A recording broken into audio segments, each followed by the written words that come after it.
Hello and welcome to the Real Life Alexa channel. I'm Alexa. This is my real life, and today I have thoughts on grief.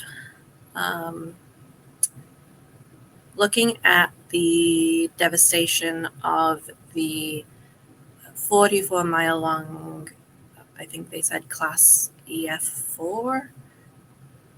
Don't quote me on that one, but I believe that's what they said. Tornado that tore through Iowa earlier this week, and the devastation and the really traumatic sudden loss of basically their lives, with their houses being destroyed, cars destroyed, totaled. I believe I mentioned it in a previous video, but I might not have. Depends on which one I posted. As a child, I lost everything, and that sounds extremely dramatic, but I lost my whole life. I lost everything I knew, all the places I knew, all the people I knew, my friends. I was a young teenager, and it was the culmination of years of abuse that ended in this event. And it's not the same as a tornado ruining a house, but when your life is destroyed, I can certainly understand the feelings that go along with that and losing everything that you have and have worked hard for. Most of us, the majority of people, if not close to all, work hard for what they get. And there seems to be this sort of, well, that's a thing for another day. Studies have found most people are trying to be kind to each other. They're willing to help each other. They work hard for what they get. They want to get ahead, and they hope that the game is not stacked against them. And to have worked hard and to have built, a life and a home, and to have this occur, it's going to be not just trauma, but grief-stricken trauma. There's the trauma of the event, and then there's the grief that comes after it. So I'm going to read these off so I make sure I have these right. But I hope a lot of people have heard about the 7 stages of grief. So it starts with shock, then denial, anger, bargaining, depression, testing, and acceptance. Now, grief is not linear. As with anything in life, healing is not linear, grief is not linear. It is not linear. We can go 2 steps forward, 1 step back, 1 step forward, 2 back, 3 forward, 5 back. We can do all of this, and because there's always new stuff affecting us. Don't mind Kane. He just loves to get in the way. Come on, then, hurry up. Come on, hurry up. Let's go. Oh, my Lord. Typical cat. That old, he wants to go out, but then the door's open and now he doesn't want to go out. He wants to come back in again, kind of thing.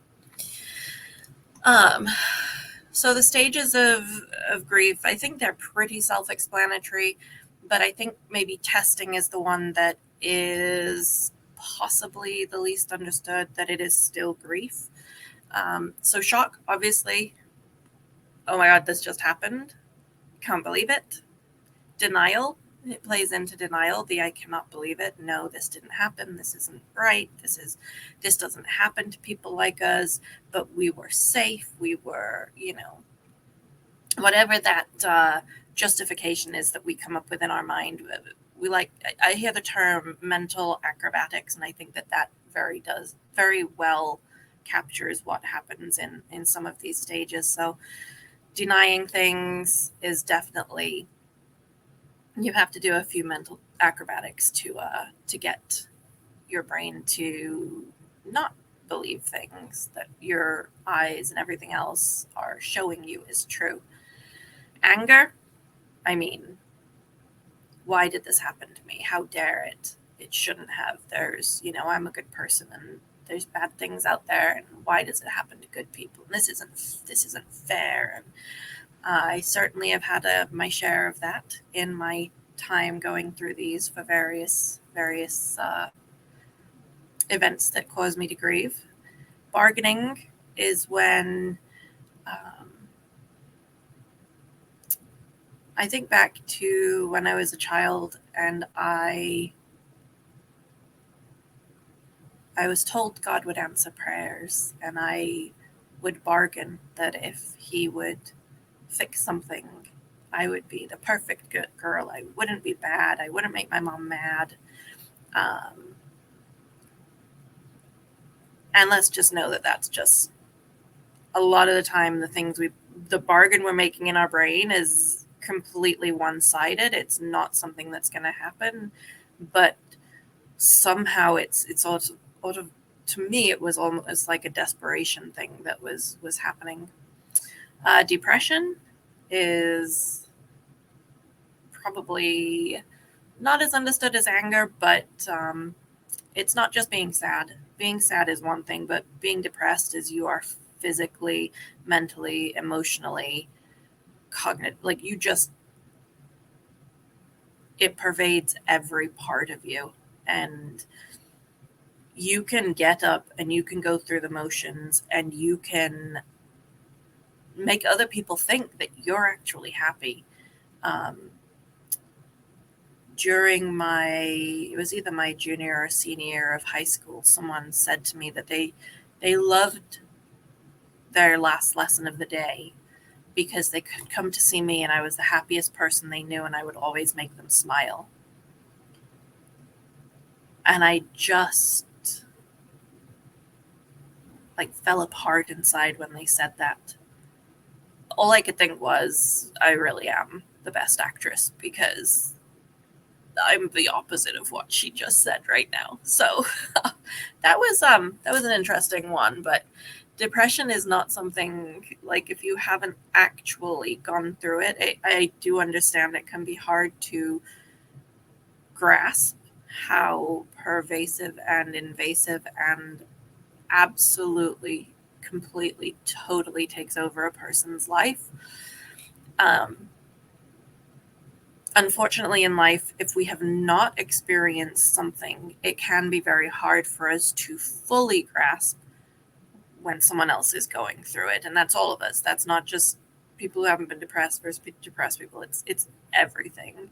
Now, if we have a good imagination and we know how, cat fur, sorry.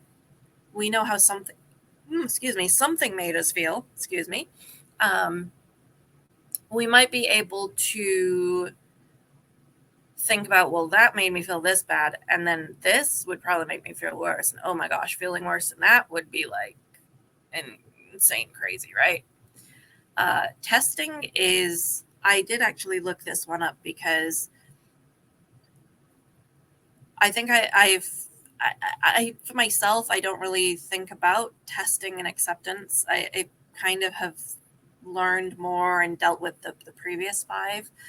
So testing is part of the grieving process, and I'll drop a link to where this is from health.com. I'll put it in the description. Testing stage of the grieving process often involves trying out different things that help you move forwards. In this stage, you are starting to build your new normal as well as processing your feelings and emotions created by the loss. For this reason, it is possible to flow in and out of this phase or other stages of the grief process to overlap with this one. This is when someone might be grieving and then they try a new hobby and you're like, that doesn't look like grief. It's not for you to say what's grief. It's not for you to say what they're trying to help them deal with the emotions and whatever is going on. Now, there are people who turn to bad things that they test out. Maybe alcohol will numb my pain, or drugs, or maybe risky behavior will make me feel less of the grief and more alive or happy or something. And as a friend or a family member who cares, yes, we would want to stand up and try and help someone avoid the risky behaviors and have them try out things that are not as maybe dangerous or life-threatening in addictions or whatever. But at the end of the day, all because they're doing something that you yourself would not do doesn't mean it's a wrong thing to do. The acceptance phase does not mean you're okay.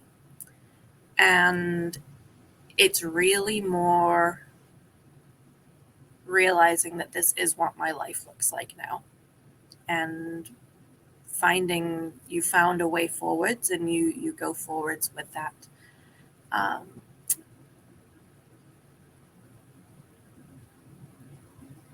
I have two other points, and I don't know which one to make first. I'll go with this one.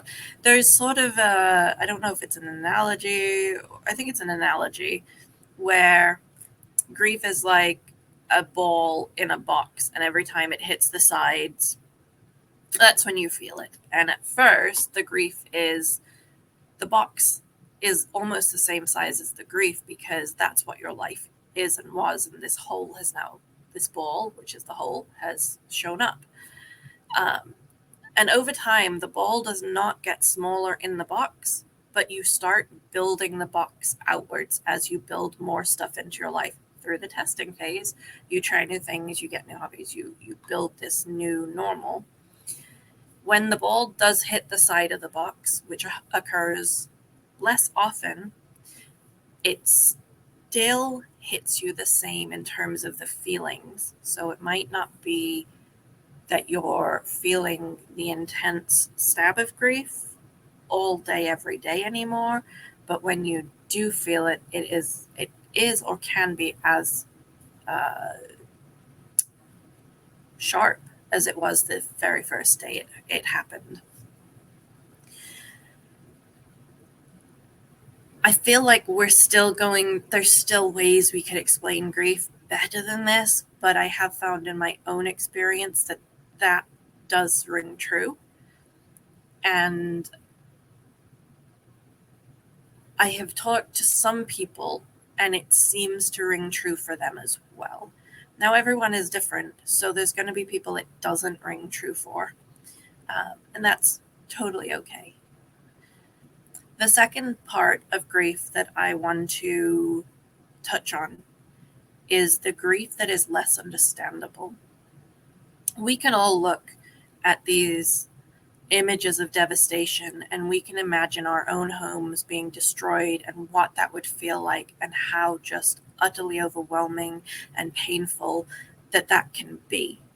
We can all do that. It's a lot harder to understand, and it's even hard to put it into words when you are grieving something you never had.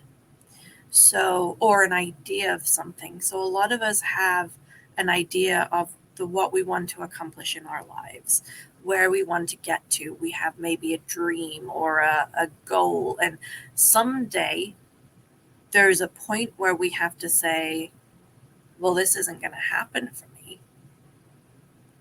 Like this just isn't going to happen for me. And it might be because you've realized you don't want it, or that you want something more, something else more. That doesn't take away the pain of that ending. So think about when you have left a job, you have a new job lined up, and you're so excited for your new job. And there's many reasons why you're leaving your old job that you're like, I'm glad I'm gone.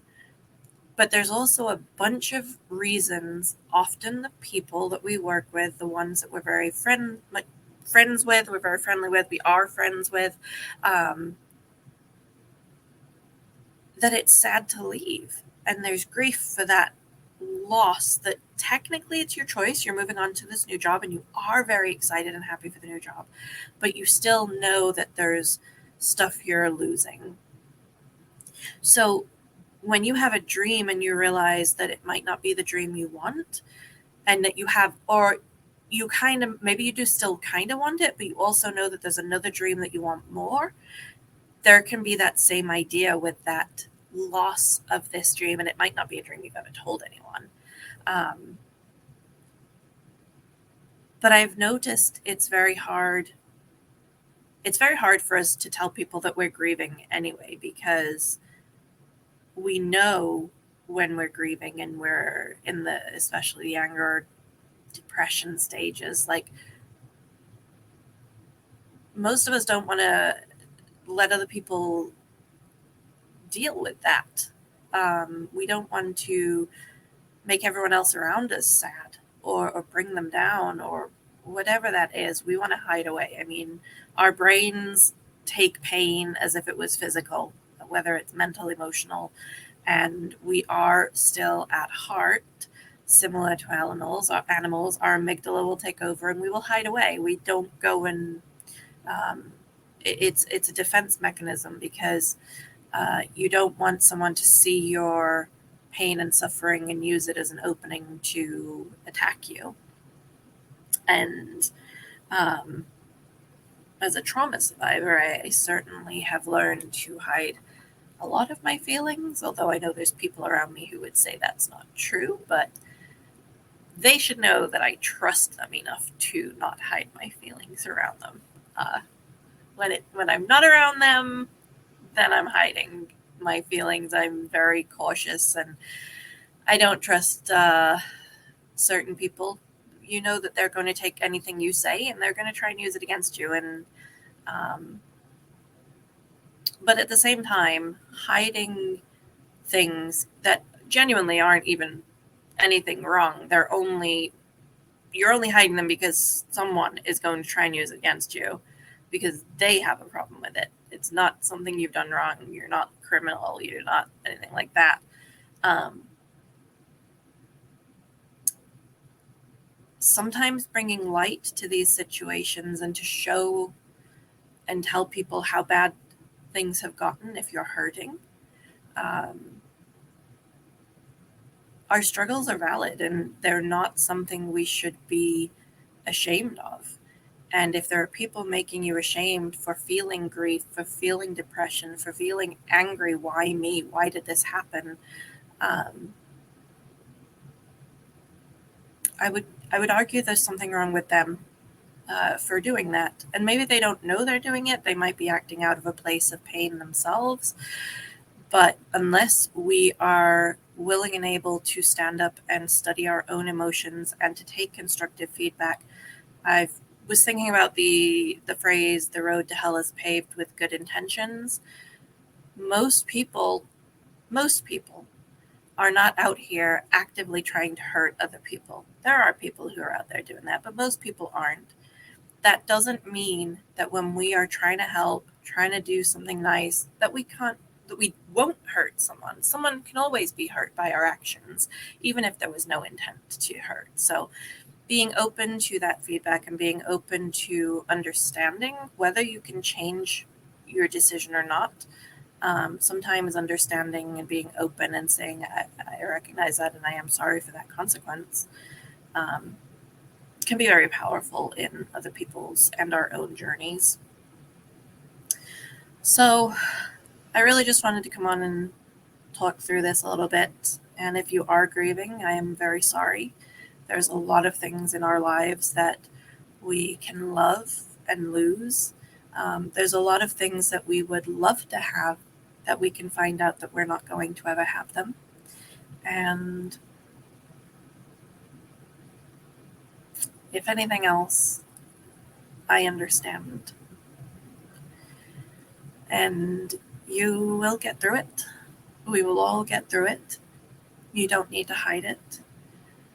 And if you made it this far, thank you. And be a little kind to yourself today.